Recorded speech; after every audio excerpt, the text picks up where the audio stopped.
수요 리바이벌에 오신 여러분을 주님의 이름으로 사랑하고 축복합니다.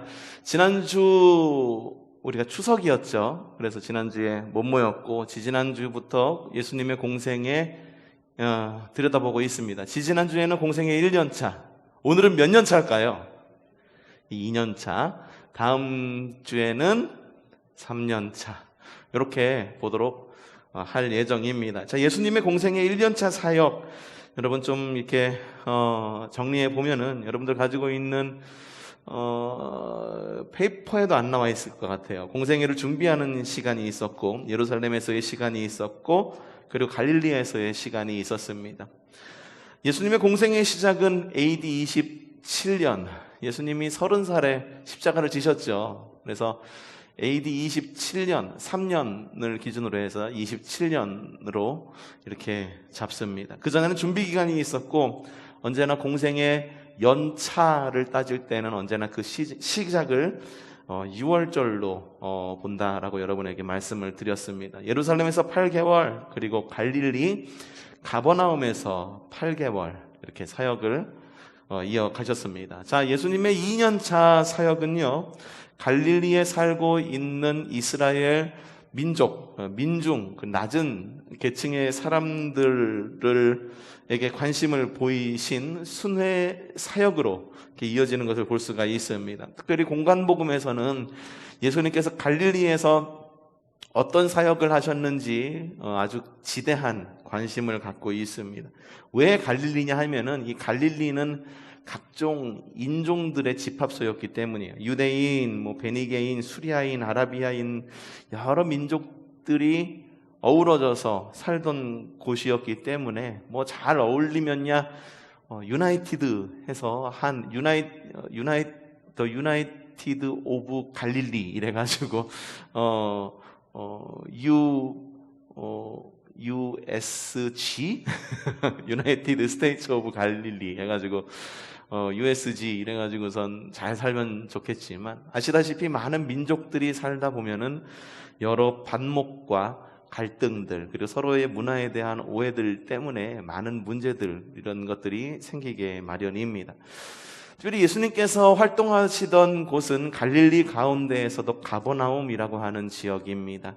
자, 가버나움이라고 하는 지역, 가버나움, 갈릴리 이러니까 특별한 도시로 생각하는데, 갈릴리는 도시가 아니라 큰 지역, 어느 지역을 말하는 겁니다. 우리 지역은 연천에 있죠. 우리는 연천에 있죠. 연천은 경기 북부에 위치해 있습니다. 한간의 소문에 의하면 경기 북부, 경기 남부 나누겠다, 옛날부터 이야기해온 것들, 여러 이야기들도 있긴 하지만, 이처럼 우리는 경기 북부에 있습니다. 이처럼 갈릴리라고 하는 지역도 역시 마찬가지예요. 큰 지역을 말하는 거죠. 그 가운데에서도 가버나움을 중심으로 해서 예수님께서 사역을 하셨는데, 그 이유는 그곳이 중요한 교통의 요지였고요. 그리고 갈릴리의 중심 도시였고, 또한 굉장히 아름다운 경관, 옥토를 자랑하며, 그리고 인구도 굉장히 많았기 때문입니다. 특별히 또 로마 군들이 그곳 가운데에 상주하고 있는 군단, 이런 어떤 큰 군대의 명령 체계가, 헤드쿼터가 이 가버나움에 있었습니다. 그래서 예수님도 역시 갈릴리 사역의 본부를 가버나움으로 삼으셨어요. 여러분들 지도 보시면은 아실 수 있으시죠? 지금 보면 갈릴리 지역 이래가지고 크게, 같이 띄워주세요. 시커멓게 나오네 그냥. 네. 가버나움 지역 이래가지고선 갈릴리 지역 이래가지고선 큰 지역이 이렇게 있죠. 그렇죠? 큰 지역. 그리고 거기 보면은 중간쯤에서 가버나움, 그리고 예수님께서 첫 번째 이적을 베푸셨던 가나, 오른 왼편에 있고, 예수님께서 사셨던 나사렛, 그렇죠? 그 나인, 광인이 있었던 나인, 여러 가지, 고라신, 벳세다, 여러 가지 유명한 지역들 이렇게 표시되어 있는 것을 볼 수가 있습니다. 이게 고고학적으로 이렇게 유출을 해서 찍어 놓은 지역도 있어요. 지금 없는 도시들도 있고요. 그리고 지금까지도 남아있는 도시들도 있습니다. 그래서 혹시 성지순례 가셔가지고 여기가 아니냐 저기가 아니냐 혹은 역사적인 발굴을 통해서 되살려놓은 도시들도 또한 있습니다. 근데 고대부터 그곳이 원래부터 거기에 있었던 도시가 아닐 수도 있다라고 하는 것. 지금 여러분이 가지고 있는 지금 오른편에 보이고 있는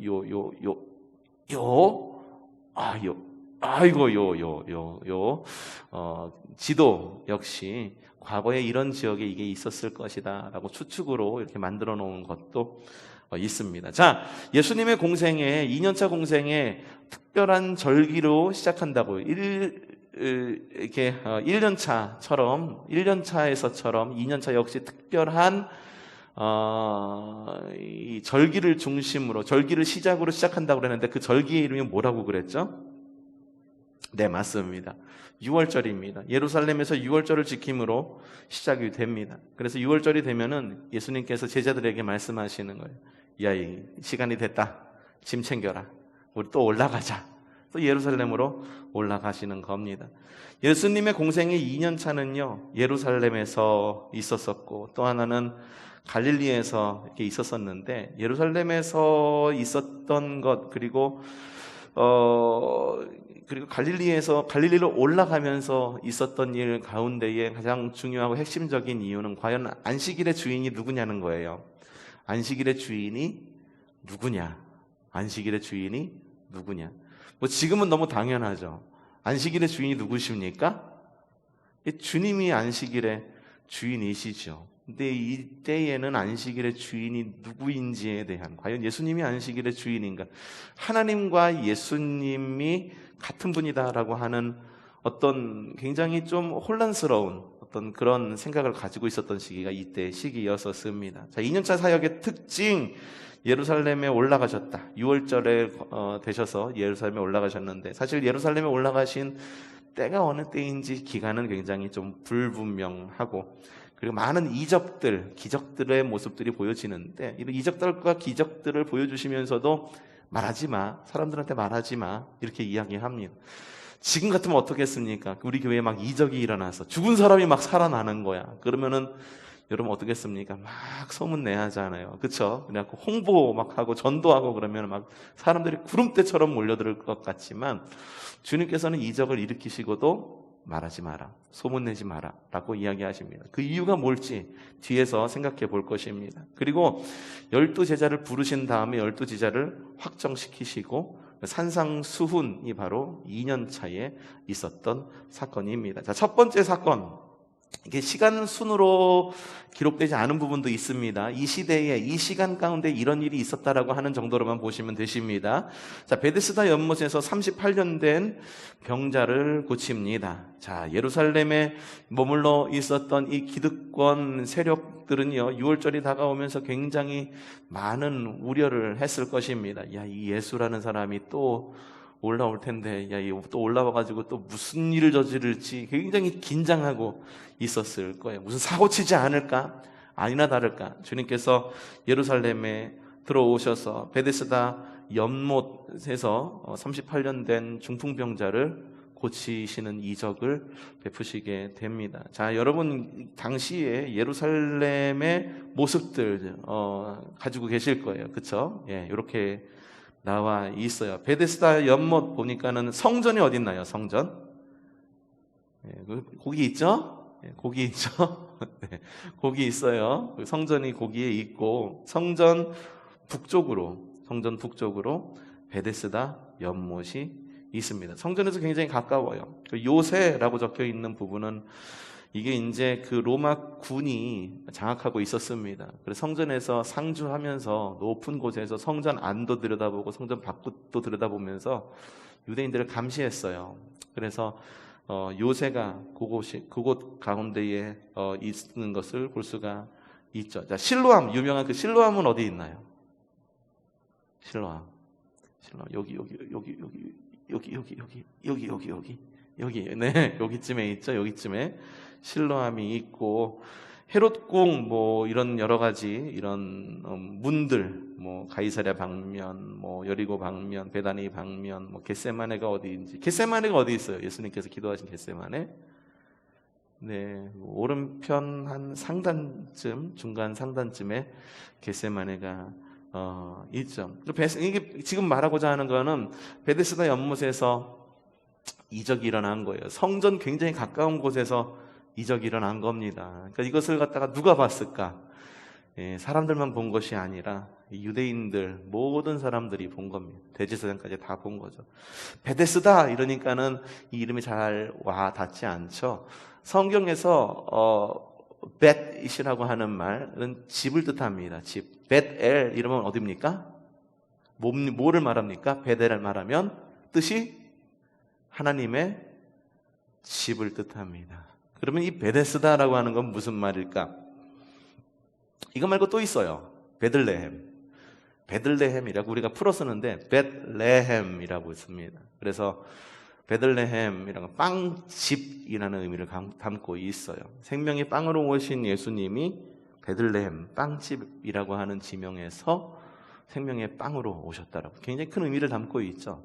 베데스다라고 하는 것도 벳 한 다음에 헤스다라는 말에 이렇게 합쳐진 말인데요. 이건 은혜의 집이라는 뜻을 갖고 있습니다. 베데스다는 은혜의 집이라는 뜻을 가지고 있습니다. 근데 이 베데스다라고 하는 못이 있었는데, 연못이 있었는데, 이 연못은 내려오는 전설이 뭐냐면은 가끔 가다가 물이 빠졌다가 들어와서 막 물이 돌고 물이 차기 시작하면은 그 가운데 천사가 임한 것이다. 그래서 제일 먼저 그 연못에 들어간 사람이 병이 낫는다라고 하는 전설이 내려져 오고 있었었죠. 그래서 사람들이 이 못으로 들어가려고 막 굉장한 노력을 많이 했는데 이 중풍병자는 들어갈 수가 없었어요. 몸이 불편하니까. 들어가려고 해도 첫 번째로 들어간다라고 하는 거는 불가능했던 거죠. 왜 못 들어갔을까? 그냥 있다가 물 들어오면은 발 이렇게 놓다 발만 딱 이렇게 내리면은 제일 먼저 갈 텐데 글쎄 못 들어갔다라고 이야기를 해요. 근데 왜 이런 전설이 내려오냐 하면은 이 베데스다라고 하는 연못이 간헐천이에요. 간헐천이 뭐냐 하면 물이 빠졌다가 물이 들어왔다가 빠졌다 들어왔다 하는 상시천이 아니라 이게 있었다 없었다 하는 그런 간헐천입니다. 온천도 그런 온천이 있어요. 그리고 바닷가에도 간헐천이라고 하는 어떤 그런 모습에 하나의 저희가 있죠. 물이 쫙 빠졌다가 파도가 싹 들어오면 물이 쫙 들어오면서 이렇게 물기둥이 쫙 올라가기도 하고 뭐 그런 곳이었었어요. 그래서 아마도 그 당시 사람들이 보았을 때 그곳에 있었던 간헐천의 모습을 보고 어떤 신비한 그런 것을 느꼈었겠죠. 그래서 그런 전설, 어쩌면은 미신일지도 모르는 그런 전설. 실제로 나았다라고 하는 기사가 성경에 나왔나요? 첫 번째 들어간 사람은 나았습니다 하는 기사. 제가 못 본 것 같은데 그런 전설이 내려오고 있다라고 하는 이야기만 이렇게 보여진 것으로 볼 수가 있어요. 이 베데스다 연못에서 38년 된 병자를 치유하세요. 근데 하필이면 이 치유하신 날이 어느 날이냐? 어느 날이었을 것 같습니까? 안식일이었던 거예요. 그래서 유대인들이 보니까 얘 뭐길래 안식일에 이렇게 일하고 사람을 고치냐 하면서 박해가 이렇게 더 커지게 됩니다. 이때 예수님께서 말씀하시죠. 요한복음 5장 17절 말씀 한번 읽어보죠. 자, 시작. 그러나 예수께서는 그들에게 말씀하셨다. 내 아버지께서 이제 일하시고 계신 나도 일한다. 안식일에 일하고 안식일에 사역하고 안식일에 이렇게 놀라운 이적을 보여주신 그 이유에 대해 매우 명확한 거예요. 여러분 이유가 명확해지면은 사역은 당연히 따라옵니다. 네, 이유가 정확해지면은요 예배가 바로 섭니다. 이유가 바로 서면은요 기도 생활이 바로 섭니다. 이유가 바로 서지 않기 때문에 어떠한 무엇인가를 하는 것이 나에게 부담이고 힘들고 어려운 거예요. 사역 좀 뭐 좀 해주세요 라고 말하면은 그걸 내가 어떻게 해요? 내가 나보다 훨씬 더 잘하는 사람이 있어요. 예, 잘하는 사람 많습니다. 그리고 훨씬 더 잘하는 교회들도 많습니다. 그러면 그런 교회에 다 나눠주지. 그런 사람들에 다 나눠주지. 왜 우리는 모여서 여기서 신앙생활하고 사역한다고 콩닥콩닥 부딪히기도 하고 싸우기도 하고 이러면서 왜 그걸 이어갈까요? 왜냐하면 교회에 주신 사명이 있기 때문이에요. 여러분에게 주신 사명이 있기 때문이에요. 그러니까 왜냐하면이라고 하는 이유가 되지 않으면, 이유가 밑받침되지 않으면 위에 쌓여진 모든 것들은 그냥 모래성 같은 거예요. 왜냐하면에 쭉 빠져버리면은 위에 있는 건 금방 무너져요. 그러니까 열심만 있다라고 그래서 신앙생활이 되는 게 아니에요. 내가 왜 신앙생활을 하고 있는지, 내가 왜 주님의 은혜 가운데에서 사역을 하는지, 우리가 교회가 왜 이런 사역을 해야 되는지에 대한 이유가 바로 서지 않으면, 이유가 되지 않으면 아이고 이거 또 해야 돼, 아이고 힘들어 죽겠어, 아이고 이거 어떻게 해야 돼 라고 말하면서 어떻게, 무엇을, 여기에 그냥 발목이 완전히 묶여버리는 겁니다. 여러분에게 좀 이유가 좀 바로 섰으면 좋겠어요. 이 시간 여러분 수요 리바이벌에 오신 이유가 뭡니까? 있어서, 그냥 이 자리가 있어서 의무니까 여러분 가운데 개별적인 마음 가운데에, 한 사람 한 사람의 마음 가운데에 내가 왜 이 자리에 있어야 되는지에 대한 그 이유가 좀 바로 섰으면 좋겠어요. 그걸 고민했으면 좋겠어요. 우리 지난 주부터 계속 이종옥 권사님 이야기를 계속 하는데, 편애하는 건 아니고 이렇게 들어가다 보면은 언제나 그 집 마당이 보여요. 마당이 보이는데 늘 허리 아파요 하면서도 가족들 오면은요 늘 고기를 구우세요. 늘 잔뜩 쌓아놓고 뭔가를 하셔. 왜 할까? 여러분 같으면 할 수 있겠어요? 여러분 가족이 오면 하겠죠. 근데 남의 가족이라고 하면 하겠어요? 안 하잖아요. 하는 이유가 뭡니까? 몸이 아프다, 허리 아프다라고 말하면서 왜 그 힘든 일을 하고 있는 겁니까? 가족이니까. 여러분들 가족이 오면은 힘들더라도 밭에 나가가지고선 뭐 이렇게 뭐라도 뽑아가지고 꼭 갈 때 뭐라도 챙겨주려고 그러잖아요. 명절 때 그러잖아요. 저희도 명절 때 시골집, 저희 부모님 계신 집에 이렇게 내려갔는데, 아들 내려온다고, 아들 좋아한다고 게장을 갖다가 담궈 놓으셨더라고요. 간장게장, 꽃게장, 그리고 또 이래가 좋아한다니까는 그 넓은 시장을 갖다가 빙글빙글 돌아가지고 맛있는 식혜를 사신다고, 힘들다면서 아이고 힘들어 그러면서 그거를 다 하셔. 왜 해요? 부모니까, 사랑하니까. 남의 일이라면 하겠습니까? 옆집에 누가 온다라고 그래가지고선 그거를 해요? 안 하죠. 옆집에 누군가가 우리에게 뭔가 큰 은혜를 주었다라고 해가지고선 할까요? 핑계대고 안 할 수도 있어요. 하는 이유는 하나예요. 아들이고 가족이고 사랑이니까. 왜에 대한 이유가 받침이 되면은요, 어떻게라고 하는 그 방법에 대해서는, 이거는 우리가 걱정하지 않아도 정말 어떻게든 이게 진행이 되어 있어요. 그러니까 여러분, 왜에 대한 질문을 하셔야 되는 거예요. 내가 왜 수요 리바이블에 나오는지, 내가 왜 기도의 집에 나와서 기도하는지, 내가 왜 이런 사역을 하는지, 우리 교회가 왜 이런 일을 하려고 하는지, 그 이유가 명확해지면 사역은 문제가 안 된다. 예수님도 마찬가지예요. 뭐라고 말씀하셨어요? 내 아버지께서 이제까지 일하고 계시니 나도 일한다. 아버지가 하시는 일이니 나도 하는 건데 뭐가 잘못됐느냐는 거예요. 하나님께서 하시는 그 일을 내가 맡아서 하고, 그리고 내가 곧 하나님이고, 내가 이 하나님과 예수님과 성령님은 한 분이신데 그게 뭐가 잘못됐느냐고 물어보는 거죠. 이걸 들으자 유대인들이 태도가 갑자기 돌변하게 됩니다. 요한복음 5장 18절 읽어보죠. 시작. 유대 사람들은 이 말씀 때문에 더욱더 예수를 죽이려고 했다. 이유와 신학이 받침이 되지 않으면 자꾸 예수님을 죽이게 되는 거예요. 아이고 왜 이런 걸 나에게 만들어줘, 아이고 왜 이래가지고 내가 왜 이렇게 하기도 힘든 자꾸 누군가를 자꾸 사랑하라고 그러냐, 힘들어 죽겠는데, 사랑하기도 힘들어 죽겠는데, 살아가기도 힘들어 죽겠는데 사랑하라고 그러니. 이유가 되지 않으면 자꾸 예수님을 죽이는 거예요. 아유, 십자가에 자꾸 못 박는 거죠. 그것은 예수께서 안식일을 범하셨을 뿐만 아니라 하나님을 자기 아버지라고 불러서 자기를 하나님과 동등한 위치에 놓으셨기 때문입니다. 예수님께 붙인 죄명이 있습니다. 유대인들이. 첫 번째, 안식일을 범한 죄. 두 번째, 신성모독죄. 그 두 가지를 딱 붙여버린 거예요. 이 순간에. 유대인의 율법을 정면으로 어긴 거죠. 예수님께서 이게 안 되겠다 싶은 거예요. 말이 안 통하는 거죠. 그리고 예수님의 주되심을 보지 못하는 사람들과 이야기를 하려고 하니까 말이 안 통하는 거예요. 왜라는 질문을 갖다가 대답이 되지 않고 한 번도 해본 사람이 없는 사람들과 이야기를 해보면 답답한 거예요. 답답한 거예요. 이게 분명히 우리가 해야 되는 건데 왜 해야 되는 것인지에 대한 질문이 되지 않고 어떻게 할 것인지에 대한 질문만 계속하니까 어떻게 해요? 어떻게 해요? 아이고 어떻게 요즘에 이 어떻게라고 하는 말이 무능함을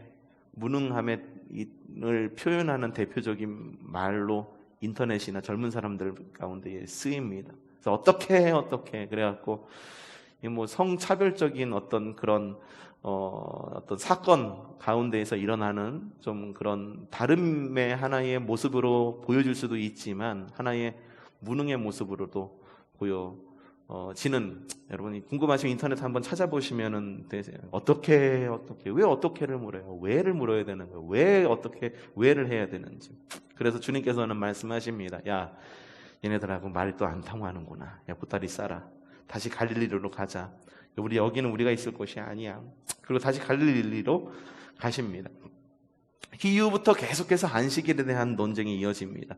갈릴리로 가시는 동안에 제자들이 배가 고팠던 거지. 그러면서 갈릴리로 올라가시던 가운데 안식일에 제자들이 그것도 안식일에. 언제? 안식일에.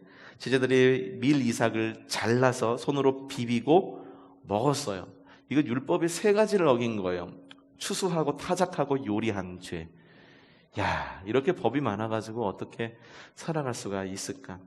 지난번 우리 기도의 집에서 말씀드린 것 같은데 법은 간결하면 간결할수록 좋은 겁니다. 자꾸만 어떤 기준을 정하려고 해주고 어떤 기준을 정하려고 하고 기준의 세부적인 뭔가를 계속 정하다 보면은 법이 오히려 우리를 잡아요. 그럼 신앙생활 하는데 뭐 이런 법이 있다고 생각해 봅시다. 새벽 기도는 한 주일에 3번 이상 나와야 권사직분이 유지됩니다. 뭐 이런 법이 있다고 한번 생각해 보세요. 주일 예배 시간이나 수요 리바이벌 시간에 졸면 장로직분, 권사직분, 집사직분 박탈됩니다. 이런 법이 있다고 한번 생각해 보세요. 답답하죠? 이만큼 올라온 이 답답함을 어떻게 신앙생활을 할 수 있겠어요? 주님께서는 자유 안에 성장할 수 있도록 우리를 이끌어 주시는 법이죠. 근데 이 유대인의 법이 이랬어요. 밀을 이삭을 자른 것은 추수를 하지 말라는, 안식일 추수하지 말라는 율법을 어긴 것. 아이고. 그리고 손으로 비빈 것은 타작하지 말라는 그런 율법을 어긴 것. 그리고 먹은 것, 이거는 요리하지 말라는 율법을 어긴 것. 답답하죠? 왜 이 율법이 있는지를 모르고. 바리새인들이 말합니다. 야, 그들이 안식일을 범했어. 예수! 그 옆에서 제자들이라고 하는 사람의 죄를 동조해서 동조죄, 방관죄 이런 까지 다 붙이기 시작합니다. 예수님은 언제나 이유가 있기 때문에 대답도 똑같았습니다. 자, 마태복음 12장 8절 뭐라고 말씀하시느냐? 왜 안식일에 내가 왜 이런 일을 행했고 이런 일들이 지금의 우리에게 있어서 어떤 의미냐? 봅시다. 시작. 인자는 마가복음에서도 비슷하게 이야기하고 있어요. 그리고 예수께서는 그들에게 말씀하셨다. 안식일이 누구를 위해? 사람을 위해 생긴 것이지 사람이 안식일을 위해 생긴 것이 아니다. 그러므로 인자는 또한 안식일의 주인이다. 누가복음에도 같게 계속 이야기합니다. 그리고 예수께서 그들에게 말씀하셨다. 인자는 안식일의 주인이다. 인자가 안식일의 주인인데 너 도대체 무슨 말하고 있는 거야? 안식일의 주인인데.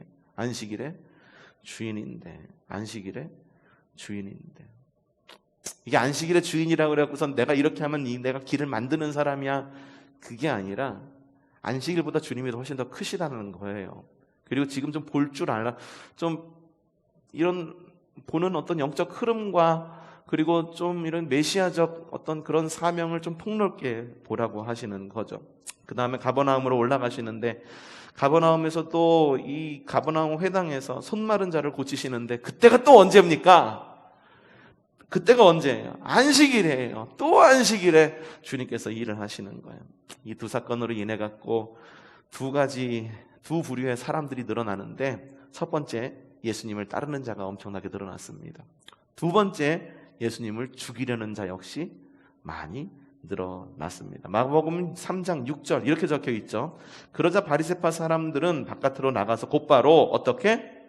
헤롯 당원들과 함께 예수를 없앨 모의를 하였다. 여러분, 사실은 바리새파, 사두개파, 헤롯파 이 사람들은 정치적인 정적이었었어요. 근데 예수님을 딱 보자마자 이제 이게 자신들의 당론 뭐 이런 것 무시하고 뭉친 거지. 그래서 안식일에 이 악한 이 사람들은 그래요. 선한 일에 힘을 모으기보다 악한 일에 힘을 모으는 건 굉장히 잘해. 이상해. 야, 우리 모여가지고 봉사활동 가자라고 말하면 어떻게 말합니까? 갑자기 무슨 말이야? 어디 봉사활동을 가? 근데 갑자기 모여서 이러는 거야. 야, 모였으니까 우리 한 잔 좀 꺾으면서 좀 이야기 좀 해보자라고 말하면 뭐라고 말합니까? 그래, 한번 해보자. 악한 일을 도모하는 데에 대해서는 사람들은 잘 모여요. 누구 흉보는 데에는 사람들이 빠글빠글합니다. 근데 누구를 세워주는 자리에서는요, 사람들이 다 떠나가요. 여러분, 좀 선한 일에 좀 지혜로우십시오. 선한 일에 지혜롭고 선한 일 하는데 좀 모이시기를 바랍니다. 이 사람들이 그랬어요. 헤롯 당원, 바리새파 사람, 그리고 사두개파 사람들. 정적이어서 정적. 서로 반대의 의견을 가지고 있고 신학적인 토대도 다르고 다른 생각을 하고 다르게 판단하는 사람들이 모여서 같은 생각을 한다라고 하는 것. 어떤 생각? 예수님을 죽이려고 하는 생각. 예수님 2년차 공생애에서는요, 많은 사람들을 고치시고 위로하시고 치유하십니다. 그래서 예수님은 이 종교 정치 세력들이 야합해서 죽이려는 사실을 아시고 가버나움을 또 떠나세요. 왔다 갔다 하시는 거지. 악한 소문이 퍼지면은 또 떠나고, 죽이려고 하면은 또 그곳을 떠나고, 다른 곳에서 복음을 전하고. 소문이 퍼지면서 예수님을 쫓는 무리가 크게 늘어납니다. 그래서 점점 하나님 나라 운동으로 확산이 되는데, 앞서 여러분에게 말씀드렸던 이야기가 있어요. 주님께서 이렇게 많은 사람을 치유하시고 기적이 일어났으면 이게 홍보수단으로 굉장히 좋잖아요. 한 번만 막아봐, 뭐 어쩌고저쩌고 해가지고선 뚝딱 나, 뭐 이런 거면은 소문이 쫙 나면 사람들이 쫙 모여들 텐데, 왜 사람들은 이 치유의 능력, 기적을 갖다가 숨기라고 그랬을까? 1번, 굳이 나타나지 않아도 사람들이 알아서 찾아왔기 때문에. 2번, 반대하는 사람들이 자꾸만 죽이려고 하기 때문에. 3번, 이 이적보다 하나님 나라 복음을 전하기를 원하셨기 때문에. 몇 번인 것 같습니까? 뻔하잖아요. 3번이잖아요. 사람들은요, 이적을 보는 걸 굉장히 좋아해요. 기적이 일어나는 걸 굉장히 좋아합니다. 우리 교회 가운데 어떤 기적이 확 일어나면은 금방 2,000명, 3,000명 막 늘어날걸? 그런데 그 기적을 보러 온 사람들이 곧 예수님을 믿는 사람들은 아니에요. 그냥 기적을 보러 오는 거예요. 기적을 보러 오는 거예요. 초성교회에서 저녁 8시에만 기도하면은 기도가 무조건 예스로 응답이 된다더라 하는 소문이 전국에 막 도는 거예요. 그럼 저녁 8시에 기도하려고 줄을 서는 사람들이 엄청나게 늘어날 건. 베데스다 연못도 마찬가지였었어요. 이 연못이 막 동할 때 1등으로 들어가면은 사람들이 병이 낫는다라고 하는 전설이 있었던 거죠. 사람들이 빠글빠글하게 모여 있었을 거예요. 근데 주님께서 원하신 것은 사람들이 빠글빠글 원하는 것이 아니라, 그리고 그 기적과 이적으로 인해서 사람들이 많이 모여드는 것이 아니라 하나님 나라 복음을 전하는 것이 주님의 목적이었더라고 하는 거예요. 주님의 목적은 굉장히 아주 간결했고, 그 목적이 곧 주님의 사역의 이유가 되었습니다. 하나님의 아들이신 예수님께서 하나님 나라의 복음을 선포하시는 것. 그래서 예수님은 거침없이 복음을 전하실 수 있었던 거예요. 우리에게 너무 이유가 많잖아요. 이래서 저래서 이렇기 때문에 저렇기 때문에 이유가 너무 많잖아요. 다른 이유들이 너무 많잖아요. 근데 복음의 이유들이 우리의 확실한 이유가 될 때 우리는 복음을 전하는 사역에 아주 힘차게 전진할 수가 있게 되는 것입니다. 자, 오늘은 여기까지 하도록 하겠습니다.